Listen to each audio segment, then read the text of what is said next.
السلام علیکم پیارے بچوں، آج ہم جماعت 7ویں مضمون برج کورس کے پہلے دن کا جو ریمیننگ کوسچن ہے اس کے آنسر دیکھیں گے۔ آئیے شروع کرتے ہیں۔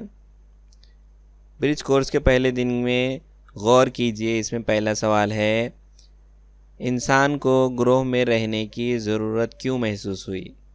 جواب، انسان ایک سماجی جاندار ہے، جہاں گزر بسر کے ذرائع کی فراوانی ہوتی ہے وہاں وہ رہتا ہے۔ ایک دوسرے کے ساتھ مل جل کر رہنے سے اسے تحفظ کا احساس، سکھ دکھ میں ایک دوسرے کو شریک کرنا، جس سے انسان کی جذباتی اور ذہنی ضرورتیں پوری ہوتی ہیں، اس لیے وہ گروہ بنا کر رہتا ہے۔ بچوں اس کا دوسرا سوال ہے، غور کیجئے، کھیتی باڑی، زراعت اور سماج کی تشکیل سے کس طرح باہمی تعلق ہے؟ جواب، کھیتی باڑی، زراعت اور سماج کی تشکیل کا باہمی تعلق ہے۔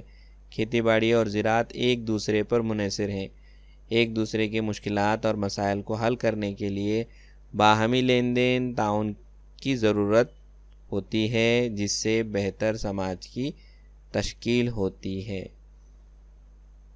یہ تھے ریمیننگ کوسچن کے آنسر۔ بہت جلد ملیں گے اگلے ویڈیو میں۔ اللہ حافظ۔